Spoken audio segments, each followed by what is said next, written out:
Keep yourself in the loop of everything football on the Golden State Media Concepts Football Podcast. The latest news on and off the field, be it college football, Big Ten, SEC, Big 12, Pac-12, ACC to the NFL. We've got you covered. Listen to the Golden State Media Concepts Football Podcast.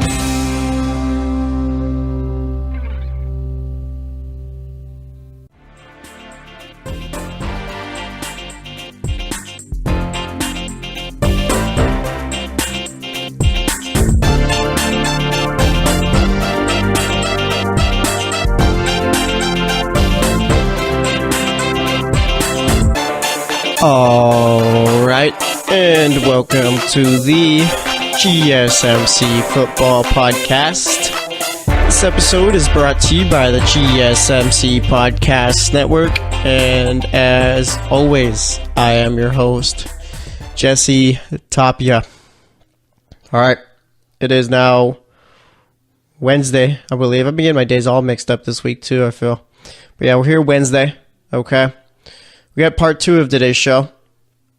Yesterday we did some players to watch for. We talked about a few players in the AFC East, the AFC West, the NFC West, and the NFC North. Now we will be talking about teams from the AFC South and North, and then the NFC East and South. All right. So we're going to pick a few players from each division. Which division should we start off with today? How about we start off with the... We'll start off with the NFC East, all right? Now we'll go with the NFC East. We'll start off with that, and then we'll go, as we go, we'll decide which divisions are next, all right? But nonetheless, I mean, not really too much else going on in the world of football right now, I would say so, right? Yeah, all right. Now it's just more so just getting ready for training camp and all that. I literally cannot wait for preseason, and once preseason gets here too, like I will not watch a preseason game. Okay, like maybe I'll watch my team play and all, see how the younger guys are doing. But more so, I don't know. I do watch preseason. I guess I'll watch the drives where the first team is playing. Other than that, I don't know. It depends. I got to be in the mood to watch a whole game. Like I'll never really watch a whole game. It depends. Usually the third ones are the ones I pay attention most to, since that's when we get most of the first team players out there. But nonetheless, it's not more so just excited to watch preseason. It's more so means it'll be closer to football season, the regular season. All right, that's what I'm waiting for. I'm also curious to see where Des Bryant's going to end up, and I figure that we'll find that out once preseason gets here. So it's a little two birds with one stone type of thing. All right, and there's always been talk about shortening preseason or extending it. Preseason isn't for the fans, and I think everyone needs to realize that. Preseason is for the coaches. All right, so I think it's fine. Leave it the way it is. I don't think we need to add any more games to the regular season either. I think it's fine the way it is right now. NFL's already making enough money. No need to go out and make the players play more in order to make more. I mean, of course they can if that's what they want. But nonetheless, I think it's fine the way it is. All right? I mean, it's bad enough we got football on Thursday. If anything, just give it to us on Saturday, like in December or whatnot. I don't want to watch Thursday night football. Of course I'm going to watch it, but, you know, it's not the best product they put out there. All right? So nonetheless, like I said, getting back into the show. We're going to be starting off with the NFC East. All right. And let's see, who are some players to watch for? How about it's tough to decide who I want to talk about in the Eagles. I mean, Carson Wentz and Nick Foles are both ones we could talk about. And I think we are going to talk about both of them. All right. With Nick Foles, I mean, it's just, you won the Super Bowl, all right, came in as being the starter late into last season, like extremely late into the regular season. He didn't necessarily look great going forward. NFC Championship game played pretty well. Super Bowl play played his best game of his career, okay? And now, after that, you were probably hoping to get traded, okay? And that didn't happen. Every other team that needed a quarterback got a different veteran one and also drafted one. So there's no real market for him outside of Philly. All right. Seems that the Browns possibly were looking to trade for him. That never happened. All right. But nonetheless, now it's looking like you're probably going to be the Eagles starting quarterback week 1. But for how long? Okay.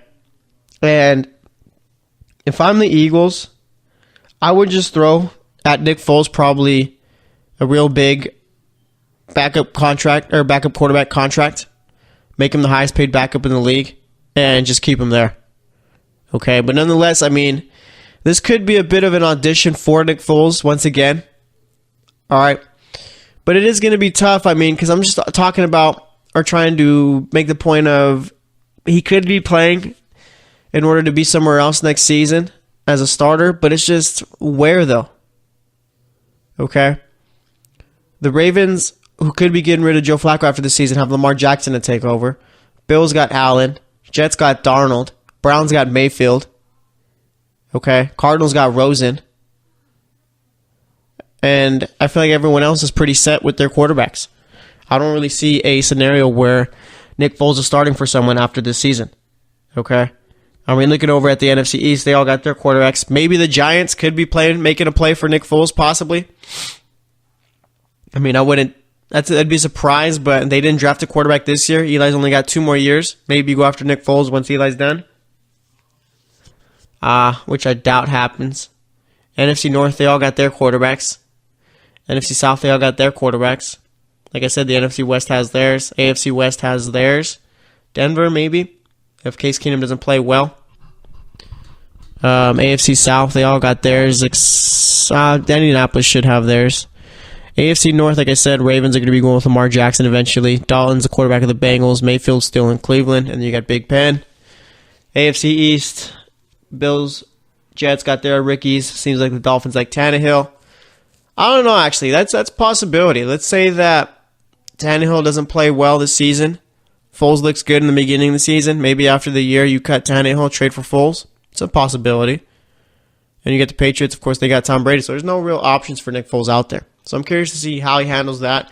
Curious to see how he plays to start the season. And then speaking of Carson Wentz, I mean, how's he going to look after coming back from his ACL injury? Last year was looking like an MVP candidate. Probably would have won if he didn't blow out his knee, but nonetheless, now it's just more so looking forward to it. All right, and let's say that Carson Wentz doesn't play well when he comes back. You go back to Foles. Who knows? All right, the Eagles' quarterback situation could be very sticky this season if things don't go the way that they expected them to. All right. So, let's see. We talked about those guys. How about Dak Prescott? Okay. First year, he looked really good. Cowboys go 13-3. They're losing the playoffs to the Packers. Then, in the next season, Ezekiel Elliott gets suspended for 6 games. Dak Prescott doesn't really look too good. And they miss out on the playoffs. Now, you got Dak Prescott going into his 3rd year. What do we expect from Dak Prescott? Okay, I think that he is... His comparison for me is Alex Smith. I don't necessarily think that's a bad thing. You guys should know how I regard Alex Smith in the NFL as a fringe top 10 quarterback. And I think that Dak Prescott and him are similar in the way where they do have arm strength. It's just they don't like to take chances, and they will stick with the sure thing rather than going out and taking that chance. There's not 1 ounce of a gunslinger in them. Okay? And I think Dak Prescott is more so trying to figure out a way to make that all work as far as him being more so a game manager rather than a guy who's going to go out there and throw for over 300 yards and all that. But nonetheless, I think he is going to play better this season, given the fact that you are going to have Ezekiel Elliott back there, obviously barring injury or whatnot, now that he won't be suspended. I'm curious to see how Dak Prescott works with his new receivers. Okay, I'm talking about Allen Hurns. I mean, you're not going to have Des Bryant there anymore, and I think that right now their wide receiver corps is pretty weak, honestly. Allen Hurns has always been a number 2 receiver. He's only had 1 great season. Cole Beasley is a solid player for that team. I mean, they did draft Michael Gallup, the wide receiver out of Colorado State, so maybe he could end up being a starting receiver there, but it's just, I don't know. The wide receiver situation, like I said, isn't necessarily great there. All right. But nonetheless, I mean, Dak Prescott is the quarterback of the future for the Cowboys. Okay? He's got to go out, and he's got to be, I mean, as good as he was his first year. And I think that given how good the NFC is this upcoming season, it's going to be tough for Prescott to be as good as he wants to be, but he's going to have to step up big time for the Cowboys, so we'll see what ends up happening. So he's definitely a guy to watch for. How about Odell Beckham Jr.? Definitely him also for the Giants. I'm curious to see really what ends up happening with his contract situation. Okay. Are the Giants going to end up locking him? Are they going to be locking him up long term, or are they going to trade him, or are they just going to let him walk? Okay. Obviously, they do have the ability to franchise him when his contract's up and all that, but it's just a point where it's kind of like similar to the Le'Veon Bell situation. How long are you willing to go doing that without working out a deal? Because eventually he is going to leave for nothing. Le'Veon Bell, at least I think. Okay. And I'm also curious to see how Odell Beckham Jr. performs after missing an entire season. All right. And then you messed up his ankle, I think it was. That's what he's hurt last season. I think it was on a Monday night game. He ends up hurting his ankle, misses the rest of the season. All right. Is that going to affect him anyway this season? And Odell Beckham Jr. getting that injury last season was probably one of the worst possible things that could have happened, given that now you're not really sure anyone's going to be giving him a long-term contract, so he kind of does have to go out and prove himself. All right, but even then, you don't want to risk injury once again, so how long is he going to hold out for?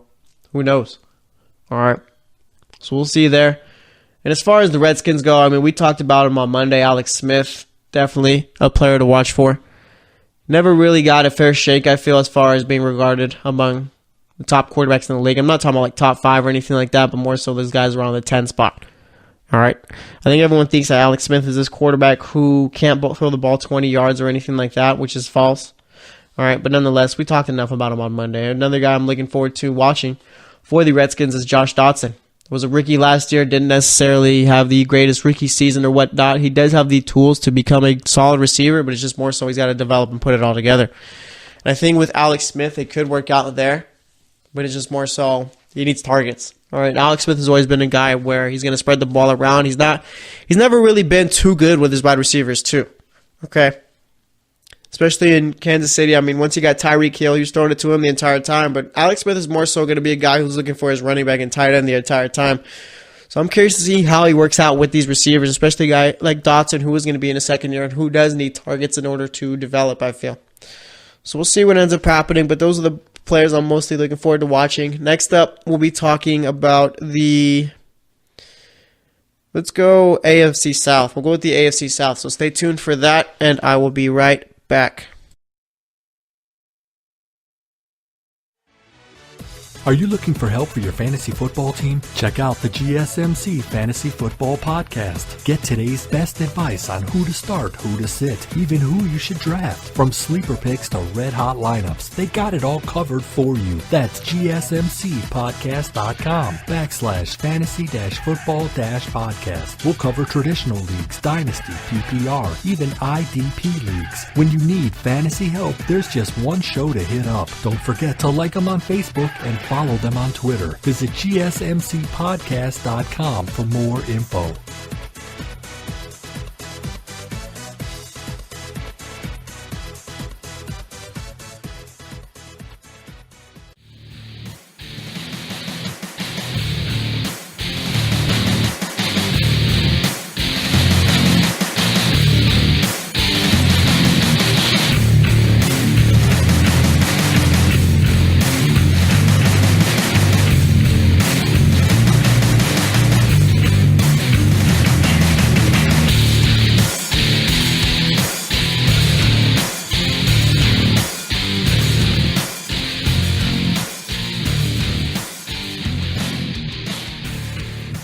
All right, and welcome back to the GSMC Football Podcast. We spent that first segment talking about a few players from the NFC East. Now we're going to move on to the AFC South and talk about a few players that way. All right, but AFC South is a very intriguing division to me. Okay, I feel the Titans are going to be a very good team. Jacksonville should be a very good team, as they were last season. In Houston is a bit of a wild card team for me here because I'm not sure. They should be good, but of course we got to wait and see what exactly happens with Deshaun Watson, how good he's going to look after coming off of his injury. And then you got the Colts, who I have absolutely no clue about. All right, I really won't make a decision on the Colts until I figure out whether or not Andrew Luck's going to be 100% for this team week 1.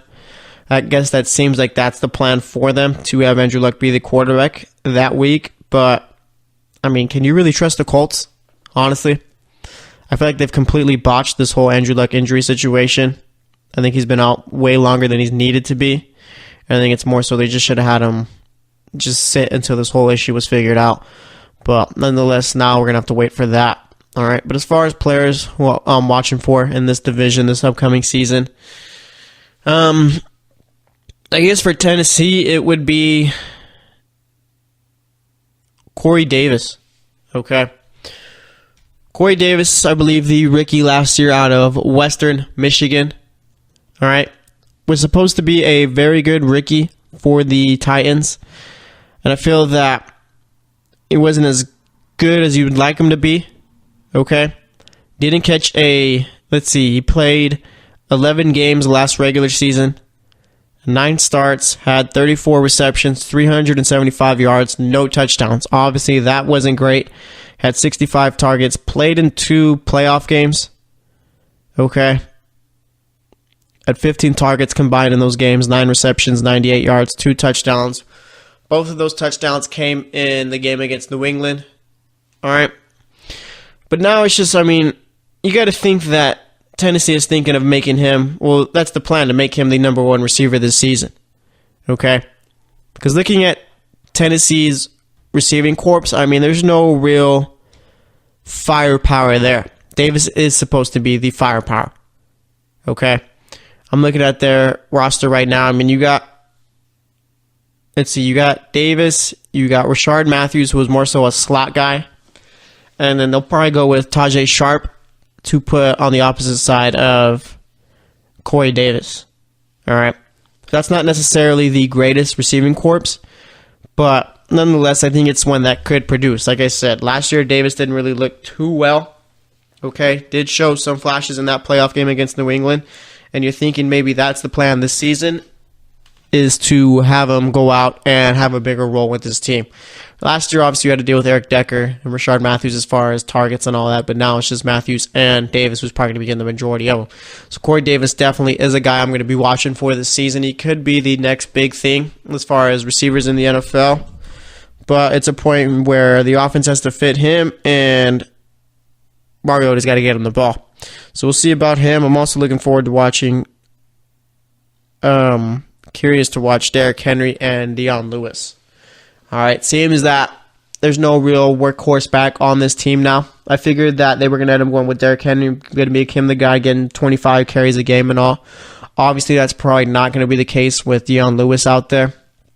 I think I saw a comment saying that they're going to be both 1A and 1B as far as on the depth chart. I'm sure we're going to see Derrick Henry on the obvious running downs when it's like 2nd and 5 and all that, but when it's the longer, you need a first down and all, you're going to see Deion Lewis out there. So I'm very curious to see how they handle that. All right, I'm sure Derrick Henry probably wanted to be the lead guy for that team. Obviously, that's not going to be happening given that they paid Deion Lewis, so it's going to be very interesting to see how that dynamic works for the Titans. All right. Also, let's see, who else am I looking forward to seeing? Not on the Titans. Let's see. I guess the Jaguars wide receivers. Okay. No Allen Robinson. No Allen Hurns. They did bring back Marquise Lee. He's probably going to end up being the number 1 guy there.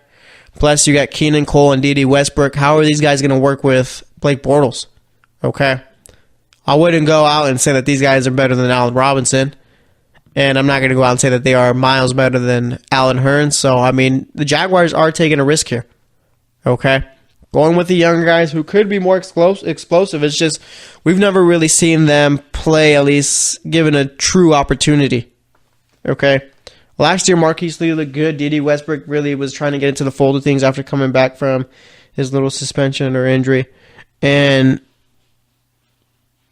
with guys like Keenan Cole and all, we did see flashes, but of course, we didn't see like a real big sample size there. All right. So it's going to be very interesting to see how these guys produce with Blake Bortles. We knew Leonard Fournette's going to go out and do his thing at the running back spot. We knew the defense is going to step up and play well, and offensive line's going to do their thing. But it's just the point where I think the biggest questions on this team are at receiver and at quarterback. It seems that they're taking a chance and pretty much just putting their hope in these two units where, if it doesn't work out, then it's going to be tough for them to get as far as they did last season. So definitely looking out to watch the Jaguars wide receiver corps. All right, I'm not sure who's going to be the top guy out of there. It'll probably be Marquise Lee. And I think Keenan Cole might have a big year too, so we'll see about him. But nonetheless, there's that. Then we got the Colts. Obviously, the guy to watch for there is Andrew Luck.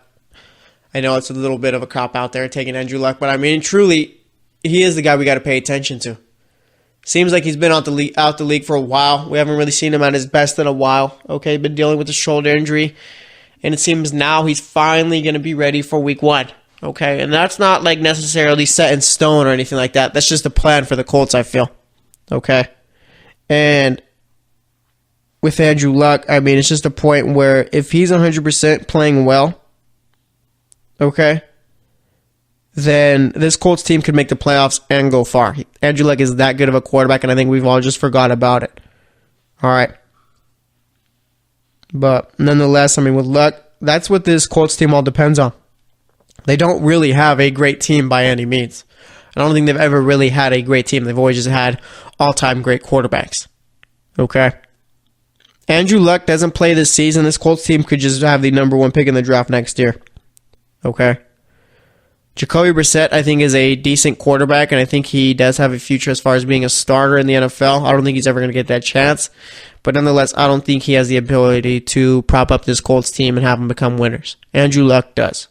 All right? But like I said, if Andrew Luck's shoulder just doesn't really heal, and he's dealing with it all year, and it's a problem, this Colts team is not really going to play well at all. And like I said, they'll probably end up with the first pick in the 2019 draft. So Andrew Luck, I mean, the Colts season really rides on his shoulders. If he's not healthy, it's going to be a terrible year for them, let me tell you. If he is healthy, could be a very exciting year. Could be a year where they even win the division. Who knows? Okay. So you got him there. And then over in Houston, you got Deshaun Watson. All right. And there's a lot of these quarterbacks going into the season where there's a lot of uncertainty and intrigue about them. Okay. Deshaun Watson, definitely one of them. Deshaun Watson last year, before he got hurt, was looking like a top 10 quarterback already. Was out there competing with guys like Tom Brady, all right, Russell Wilson, having big games against them. And it looked like the Texans were on the up and up. Sure enough, come practice time 1 week, Deshaun Watson ends up tearing his ACL, blowing his knee out. All right. Obviously not an ideal situation there. Like I said, before he got hurt, was looking like a top 10 quarterback. And then you had guys like Richard Sherman saying that this year he could be top 5. Obviously now we have to wait and see exactly what's going on with Deshaun Watson. All right. Deshaun Watson seems like he's doing well in his rehab for his injury. And it's just a point where, kind of like with the Colts, this team only goes as far as Deshaun Watson goes. Okay? They have a lot of talent, but it just seems that at the quarterback position, they've always struggled. All right, and plus, if Deshaun Watson, let's say, needs more time or whatnot, you're going to have Brandon Weeden out there. That's not an ideal situation to be in. I don't understand why teams keep bringing in Brandon Weeden to be their backup. Okay? It makes no sense to me, because if you have a situation where a guy goes down, he's going to have to play. Brandon Weeden plays, you're not winning a game. Okay? So the Texans really got to hope that Deshaun Watson's ready to go week 1. They got to hope that his knee injury doesn't affect the way he plays, because he is a guy who could take off with the ball and make things work that way. Okay? If anything, he's almost like a more athletic Cam Newton, or near that athleticism. All right? So it's going to be very interesting to see how Deshaun Watson deals with his knee injury. All right? Because, I mean, if it doesn't really work out, then the Texans don't really have any shot at doing anything this season. And even with Deshaun Watson, I mean, we did have a small sample size last season, I will say that. All right? So we're not even sure, really, if he can sustain this over 16 games. I think he can. I'm just being on the little more cautious side here, but nonetheless, I think he'll be fine week 1. And I think he will be fine for the Texans. And also, too, they got to see if J.J. Watt can stay healthy once he gets back. Okay? J.J. Watt is already one of the greatest defensive players of all time, but he has a real problem about staying on the field, and it's not necessarily his fault, obviously, because you can't control injury, but there's a point where, I mean, Texans are going to be watching to see if this guy could stay healthy, because if he can, you got J.J. Watt on the defensive side of the ball and Deshaun Watson on the offensive side of the ball, the Texans could do a lot of damage this season. But like I said, it's more so just making sure that everyone's staying healthy with this team, because they did have to combat a whole bunch of injuries last season. So we'll see what ends up happening there, but nonetheless, I'm going to wrap it up. Next up, we're going to be talking about the NFC South. So stay tuned for that. and I will be right back. Check out the show that's built on the MMA. From the UFC to extreme cage fighting, they got the fights covered. Check out the GSMC MMA podcast. Get the latest news on past or upcoming fights. Join us as we talk to and about some of the biggest names in the MMA, past, present, and future. When it's the fight game, there's just one show to check out. GSMCpodcast.com/MMA-podcast. Don't forget to like them on Facebook and follow them on Twitter. Visit GSMCpodcast.com for more info.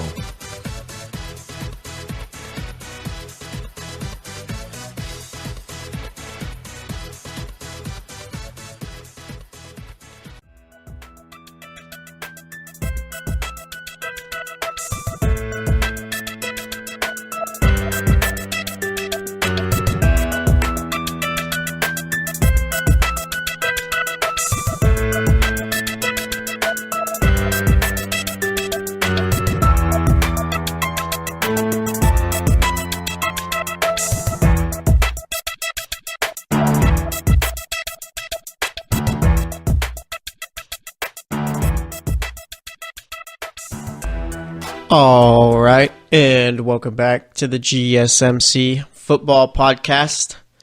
So far today, we've talked about players from the NFC East and the AFC South. Now we're going to head over to the NFC South, talk about a few players from there, give my thoughts as we have so far, and then we'll finish up with the AFC North in the last segment.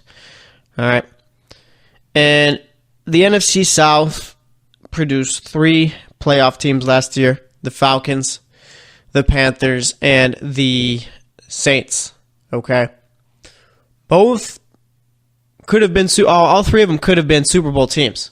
All right, Falcons were a team who missed out on winning the Super Bowl a couple years ago, back in 2016, to the Patriots, or was that 2017? Yeah, so 2017 technically, the year they lost. Okay. And did end up winning a playoff game this past year against the Rams, end up losing to the eventual Super Bowl champs, Philadelphia Eagles, in the divisional round in Philly. Obviously, wasn't a great game played by them.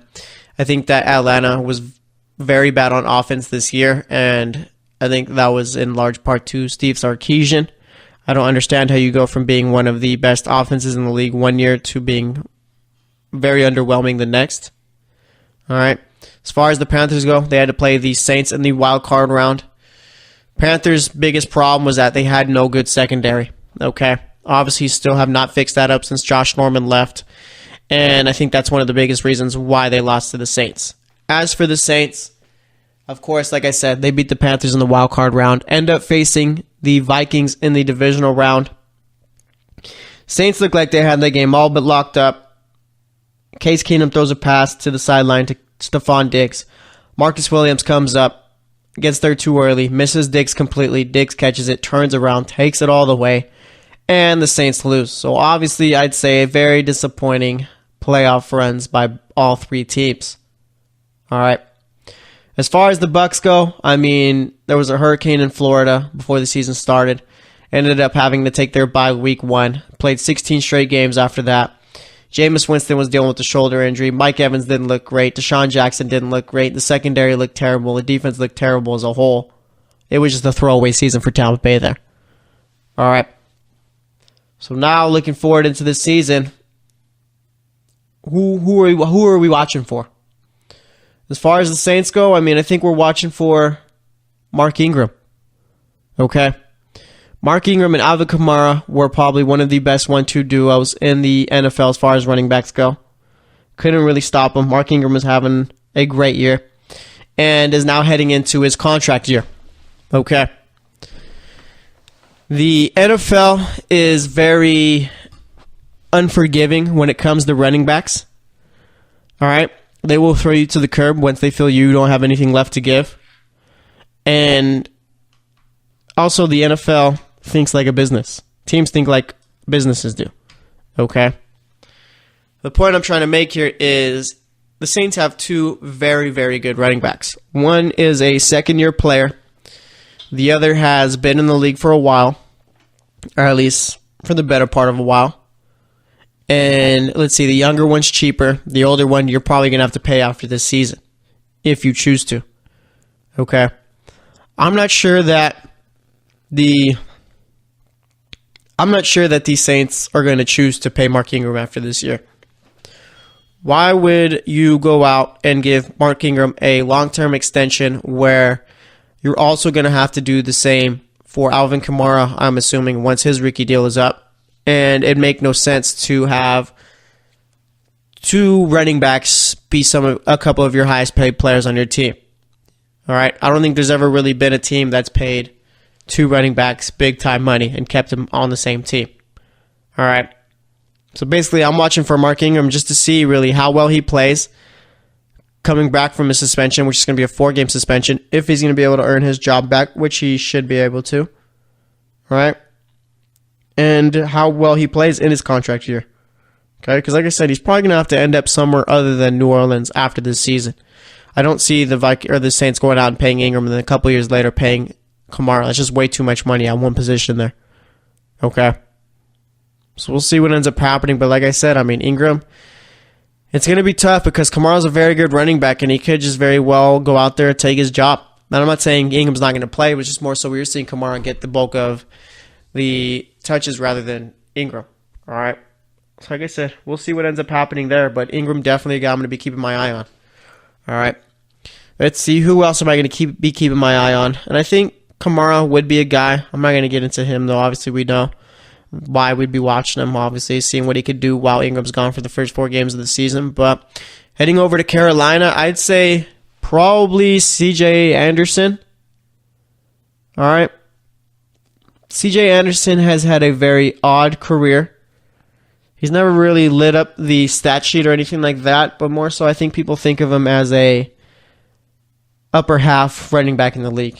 Okay, meaning you get the 32 teams, and I think he's in the top 16 as far as being a running back. Okay.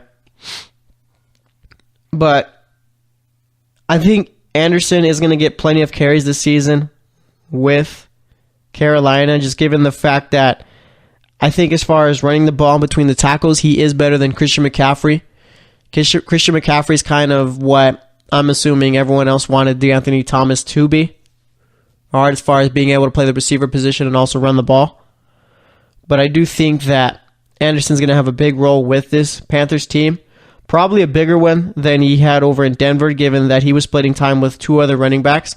Over here in Carolina, you're going to have to split time with 1 other. And I think that, like I said, he's going to be getting the bulk of the carry, so he's definitely one to watch for there. I mean, DJ Moore, also a player to watch for, the Panthers rookie receiver who was drafted in the first round. Cam Newton has never really had a top-tier receiver at his disposal. Okay? By the time he came into the league, Steve Smith was pretty much already on his way out of Carolina, since it doesn't seem like the team wanted to keep him there. And then you go from that to Kelvin Benjamin, where Kelvin Benjamin can't stay healthy, and even then so was not even close to Steve Smith and is not a number 1 receiver. All right, you get rid of him. Devin Funchess is the guy where Devin Funchess did well, but we all know that he's a number 2 receiver there. So watching DJ Moore, we're going to see if he could take over that number 1 receiver spot that's been left open by Steve Smith. Okay. They've never really had a guy yet since he left to take over for him. All right. Which is kind of sad, just given that, I mean, how do you not give Cam Newton a good set of receivers? Honestly. All right. So now I'm thinking that could be DJ Moore, but also, I mean, you got to realize that Cam Newton isn't the most accurate quarterback. So DJ Moore is going to have to try and do a lot in order to be as productive as he wants to be this season. All right. So he's also a guy I'm definitely going to be watching for there. As far as teams like the Bucs and the Falcons, I think as far as the Bucs, I got my eye on Jameis Winston. It's got to be Jameis. Okay? Jameis Winston was taken 3 years ago in the draft. This is going to be his 4th year of his career. All right? And Jameis Winston has been sometimes very good, and he's also been sometimes very bad. All right? Last year was one where I feel Jameis was very bad. All right. Obviously, he was dealing with a shoulder injury during the season and all, but nonetheless, Jameis Winston just never really looked good last season. Okay. And Jameis Winston's got all the tools to become a top 5 quarterback. All right. He really does. And I think the only thing that's really holding him back right now is the fact that he commits way too many silly turnovers. If Jameis Winston were just to be smarter as far as playing the quarterback position, the Bucs would be a playoff team. Okay? They already have solid players around him. Mike Evans, Deshaun Jackson. Okay? Now it's just a point where you got to get Jameis on the same page as everyone else and pretty much just keep Jameis from making those mistakes. And obviously that's a tough thing to do given that it's only up to Jameis, I guess, to fix the turnover problem. All right. I kind of compare Sam Darnold with Jameis Winston just because of the fact that Sam Darnold has all the tools to become a very good quarterback. It's just the guy turns the ball over way too much. All right. So it's going to be very interesting to see what Jameis Winston does in his 4th year. I'd say as far as who's been the better quarterback between him and Mariota since they both came out 1 and 2 the same year, it'd be Mariota. Mariota's made the playoffs. He's won playoff games. Okay. And he's also, I guess, just a bit more efficient as a quarterback. I think Jameis Winston overall, as far as talent, is better than Mariota, but Mariota knows how to make the most out of what he's got. Jameis Winston needs to learn how to just be smarter. All right, so we'll see about him there. But nonetheless, I don't think he's got a long-term deal with the Bucs yet. Okay, I'm sure they're going to be trying to work that out. But Jameis Winston has to go out and prove that he's the guy going forward rather than just being a guy who's out there, who's got the talent, but you never know if he's going to be able to put it together. So we'll see what ends up happening this year with the Bucs. And as far as the Falcons go, I'd say that I got to watch for is Matt Ryan. Okay? You could go Julio Jones or whatnot, but it's just with Matt Ryan. Last year, he didn't really have that great of a year coming off of his MVP season. Nonetheless, was all right. And Matt Ryan is kind of entering the status of he's a Hall of Fame type quarterback, but doesn't have the Hall of Fame accolades yet. Okay? And he's already been to a Super Bowl, obviously lost that. But I think it's just now Matt Ryan's got to add to the resume in order to solidify his Hall of Fame status, his eventual Hall of Fame status. Okay? I think he's a very good quarterback. And it's just, I don't know, there's just something about Matt Ryan that's missing right now. All right? He's been on very good teams that have won, teams that have continuously made the playoffs. But it's just a point where maybe he doesn't have enough wins or he just needs that one Super Bowl win to get him in. All right. But I'm very curious to see what they end up doing this season. Last year, the offense didn't look good. Obviously, you're going to have Steve Sarkisian back for a 2nd year. Maybe he's figured out some things, and maybe this team on offense has figured out some things. So Matt Ryan definitely going to be a player to watch for the Falcons this season. So we're going to wrap it up here. Next up, we're going to be talking about teams in the NFC or AFC North. So stay tuned, and I will be right back. Check out the show built around the women of MMA. From the UFC to the extreme cage fighting, we got the fights covered. Listen. It's the Golden State Media Concepts Women's MMA Podcast. The latest news of upcoming fights, discussions of previous matches. Join us as we talk to and about the biggest names in women's mixed martial arts. Past, present, and future. When it's the women's fight game, you know where to listen to. The Golden State Media Concepts Women's MMA Podcast.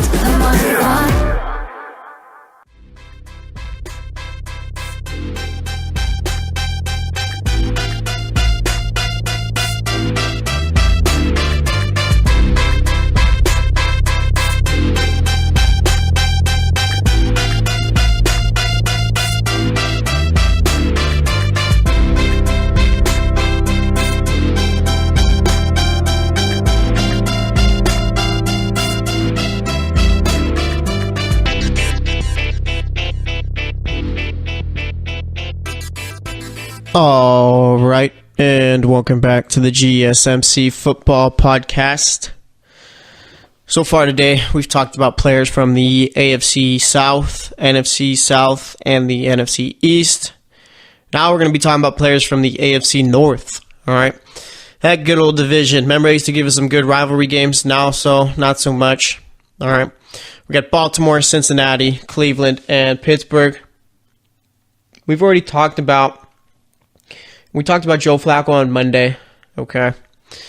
And let's see, who do I want to start off with? I mean, we talked about Tyrod Taylor on Monday also, I believe, for the Browns. I mean, let's start off with Le'Veon Bell. Okay. Le'Veon Bell, currently franchised by the Steelers. Looking like he's not going to be showing up for training camp or anything like that. He will be there week 1 for the Steelers. He's gone out and said that. And, I mean, just watching, I'm paying attention to Le'Veon Bell because this could be his last year in Pittsburgh. It doesn't seem that Pittsburgh wants to be the team who pays him. And I don't understand what continuously franchising him does. Okay? I mean, it's either you're going to get the deal done or you're not. And it seems that Le'Veon Bell is pretty set on what he wants to make. All right, it seems like he's not really deciding to move on that figure for anyone.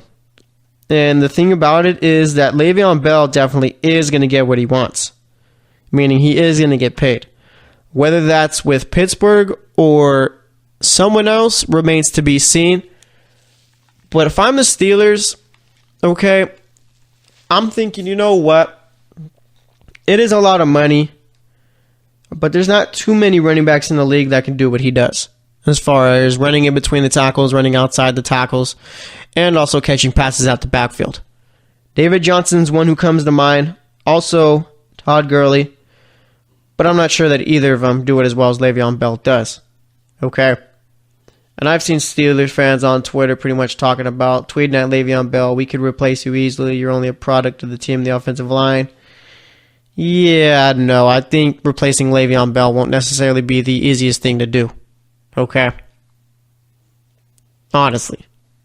You really think you can reproduce or produce production like that with someone else? I don't necessarily think so. Alright. But the Steelers, I mean, have never really been a team who have gone out and paid their players. They've only really ever done so with like Big Ben and Antonio Brown. And it's just now, I don't see them doing it with Le'Veon Bell, given that the highest average salary for a running back right now is at $8 million. With Devontae Freeman, it seems that Le'Veon Bell wants at least 14. And that is a big jump. That is a big jump. Going from 8 to 14, but nonetheless, I think it's something that Pittsburgh does need to pay. But like I said, they probably won't. Alright, so I'm going to be watching for Le'Veon Bell. Just pretty much, this is a contract year for him right here. Seeing what he could do. Pretty much just pretty much watching Le'Veon Bell in his last season with the Steelers is what I'm thinking right now. Alright. And even then, so I mean, it's going to be tough for the Steelers. You don't want to lose a guy like that, especially considering the fact that you got a guy in Mason Rudolph who eventually you're going to want to take over, and you're going to want to do so with the best possible team around him. Alright, so I'm going to be watching to see whether or not Le'Veon Bell does end up getting that extension from the Steelers, and if not, how well he plays before he heads into free agency. So we'll see what ends up happening there with him. So definitely a guy I got to keep my eye on. Let's see. How about RG3? Okay. Was brought in to be the backup for the Ravens this season. Obviously was signed knowing that Joe Flacco would be the number 1 quarterback. And they ended up taking Lamar Jackson in the first round. Okay. And basically what I'm getting at with RG3 is I don't necessarily see a spot for him in Baltimore long term. But he could create himself a spot somewhere else long term if he does get on the field this season. Okay. RG3, once he was drafted, was a very good quarterback for the Rockets. Or not for the Rockets, for the Redskins. He couldn't really stay healthy. That was his biggest problem with the Redskins. He couldn't stay healthy. Okay, went to playoff game and all that, played well. Ends up tearing his knee against the Seahawks, I believe it was. And also seemed like the coaching staff didn't really want him there. Alright, talking about Shanahan. So then he ends up getting cut, leaving there, ends up going to Cleveland, ends up hurting his shoulder and all, gets hurt again. Sits out the entire year last year, and now is back. Okay? And now it's just a point where RG3, at least from what we've seen, is too good to be a backup quarterback. But there's just a problem of, can he stay on the field? Okay? I think that's the only real question surrounding him. And I think we are going to get an opportunity to watch him this season. All right. I think that Joe Flacco eventually is going to get benched. I don't think Lamar Jackson is going to be playing at all this season. I think that's why they brought in RG3. And it's just with RG3, whenever he does get his shot this season, it's just a point where we got to see if he still has a future in this league. Okay? That's what it comes down to. That's RG3's year right here. It's his audition. He's going to go out. Flacco's going to get benched, I'm assuming. RG3's going to come out, and it's going to be up to him whether or not he wants to continue playing in the league. And like I said, I'm not really...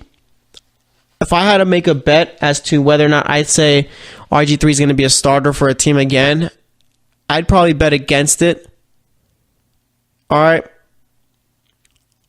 But it is tough too, just given the fact that we know what he could do at the quarterback position. It's all just a matter of, is this guy going to be able to stay healthy? Okay. And whether that happens is completely up to him, I guess. But also, it's going to be tough for him to even get time on the field. All right? Because that does need to happen where Joe Flacco just doesn't play well. Joe Flacco's in a year where he could be just out of Baltimore after this year no matter what. If you're Flacco, you're going to want to go out and play, obviously have a career here because, I mean, let's say that the Ravens have someone else to replace you. You'll at least get a starting job next year with someone else. So both Flacco and Griffin are playing for jobs after this season. All right? And it seems like if RG3's out on the field for the Ravens this season playing, that doesn't really go good for Flacco. And if Flacco's out there playing well, that doesn't really work out well for RG3. So it's going to be very interesting to see really the dynamic of this little QB situation over in Baltimore. Because no one's really talking about it too much, given that everyone knows Lamar Jackson's probably not going to play this season. But there is a little bit of a situation going on between RG3 and Flacco, I feel, at least. All right. So there's that. Over in Cincinnati, the players to watch for the offensive line. Last year, the offensive line was brutal. I believe this year they selected Billy Price, the center out of Ohio State, to come play for the Bengals. All right. And it just seems that when Andy Dalton's got a solid offensive line, Andy Dalton plays well as a quarterback. When Andy Dalton's basically running for his life behind his offensive line, Andy Dalton doesn't do well. All right. If this offensive line plays well this season, then we could see a Bengals team who looks completely different compared to the team last season. We could see a Bengals team who could make the playoffs. All right. The Bengals do have a lot of good players. You got AJ Green at the receiver position along with LaFell. Obviously, John Ross spent a lot of last season injured and didn't really get too much playing time. Andy Dalton has shown that he could be a good quarterback. And then you got Joe Mixon. And then you got a defense who is pretty much a top 10 defense, I'd say. All right. It's all just a matter of how well the offensive line does. Offensive line can hold their blocks or whatnot. This team has no shot whatsoever to even do anything this season. So definitely, without a doubt, it's the Bengals offensive line to watch for this season. And as far as the Bengals, I mean, we've already talked about Tyrod Taylor. How about Josh Gordon? Okay. Back with the Browns for another season. Could be a free agent after this. And we haven't really seen Josh Gordon, the top 5 receiver, in a while. I'm thinking that maybe we could see that this season. All right. Seems like Josh Gordon's finally got his head on straight. Haven't had any issues with him so far in the offseason. And now it's just a situation of making it to training camp. Once you get to training camp, I mean, all is good, I feel. All right. I'm curious to see how Tyrod Taylor and Josh Gordon link up. I don't think Tyrod Taylor's ever played with a receiver like Josh Gordon, and even then, so I mean, Josh Gordon's got to work on his relationship with Baker Mayfield too, just in case Baker Mayfield sees the field this season. All right, but if Josh Gordon's out there playing well, I mean, that could have a big effect on this Browns team, meaning it could affect their wins and losses. All right, Josh Gordon's always been a guy where we know he's got talent, but it's more so can he stay on the field and stay away from all the off the field stuff. Seems like now he might be able to. So I'm very curious to see how Josh Gordon does this season. Last year he only played, 3 games? He looked pretty good. I think he had, a 100-yard receiving game, a couple of touchdowns and some others. So we'll see what ends up happening there. But nonetheless, Josh Gordon definitely a guy I'm going to be watching for when it comes to the Browns. So we're going to wrap it up here. Today we talked about the other remaining divisions, talked about some players from each division. So thanks for listening to that. Thanks for listening to the GSMC Football Podcast. As always, I will be back tomorrow. We will be talking about a bunch of other stuff. So stay tuned till then, and I will talk to you guys later. You've been listening to the Golden State Media Concepts Football Podcast, part of the Golden State Media Concepts Podcast Network. You can find this show and others like it at www.gsmcpodcast.com. Download our podcast on iTunes, Stitcher, SoundCloud, and Google Play. Just type in GSMC to find all the shows from the Golden State Media Concepts Podcast Network, from movies to music, from sports to entertainment, and even weird news. You can also follow us on Twitter and on Facebook. Thank you, and we hope you have enjoyed today's program.